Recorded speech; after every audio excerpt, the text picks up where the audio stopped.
She let out a laugh just as the doors of the private jet sealed behind her. I stood alone on the tarmac, holding nothing but a carry-on bag and a silence that sat like a stone in my throat. Her designer sunglasses masked her eyes, but they couldn't hide the malice curled into her smirk. "Call me when you're done throwing your little pity party," she said, voice thick with condescension dressed as concern. Then the engines roared to life, and she disappeared. Off to Monaco, or maybe Milan, or wherever women like her escaped to when they needed to feel untouchable. I didn't call after her. I didn't run or shout. I just watched. That's what she didn't expect. She was ready for a performance, for tears, for a man chasing her shadow, desperate to hold on to love that hadn't really existed for a long time. But I stayed still, grounded. Then I turned and walked back into the terminal, like I was stepping into a new skin. Within 10 minutes, I'd booked a first-class ticket to Paris. One way. By the time I was airborne, champagne in hand, something in me had unclenched. The chaos she left in her wake didn't follow me into the clouds. For the first time in years, I felt calm. The truth is, she had stopped pretending months ago. Her late nights had bled into mornings. Lipstick I didn't recognize appeared on our towels, muffled laughter and whispers behind closed doors. Her phone always faced down when I walked into a room. I noticed everything. I just didn't say a word. I gave her space. She assumed I was weak. I gave her freedom. She mistook it for permission. But that's the thing about people like her. They believe money buys protection. They forget who was with them before the accolades, before the penthouse suites, before their names meant something in boardrooms. They forget you know the secrets hidden under their polished lives. I imagine she received the email somewhere over the Atlantic. Maybe she opened it with the same delicate hands that used to touch mine beneath candlelight. The legal notice had gone out the moment her jet lifted off. Our shared attorney had triggered the clause she signed long ago, back when love still felt like a promise. Her inheritance? Frozen. Her accounts? Divided. Her company? 48% mine. The first message arrived as we soared over Greenland.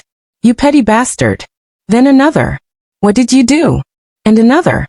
"We need to talk now."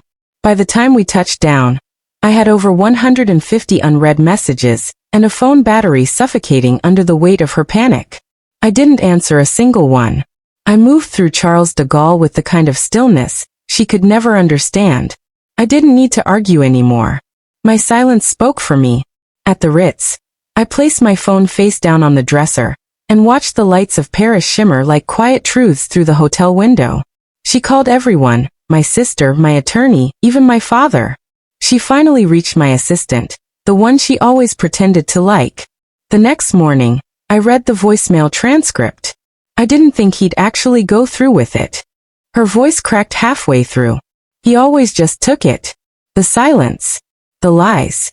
I thought he loved me enough to stay. But she wasn't mourning the loss of me. She was mourning the loss of control. I wasn't her safety net anymore. I'd already seen the messages between her and him. Her so-called business partner who stood too close at gala events, whose cologne clung to her scarf when she came home late. I never asked questions. I just filed the truth away like evidence in a quiet war. People think quiet men are passive. What they don't know is, we're just patient. I wasn't aiming to destroy her. I was chasing something far more rare, peace. And sometimes, to have peace, you have to destroy the road that leads back to the place that broke you. She returned 2 days later. No more jet. She flew commercial this time. The company card was dead. The glamour was gone. I heard she tried calling a board meeting, probably thinking she could vote me out. But I owned just enough, exactly enough, to make sure that wouldn't happen. She had no choice but to sit in that boardroom, week after week, across from an empty chair, looking at the ghost of the man she once manipulated. I never attended a single meeting. I sent a proxy. I didn't want her empire. I just wanted her to know that I could have razed it to the ground. And chose not to. Eventually, she texted me something that sounded real for once. "You're not the man I married." And she was right. That man would have waited by the runway. That man would have broken down. That man would have answered her first call. But I replied only once. No.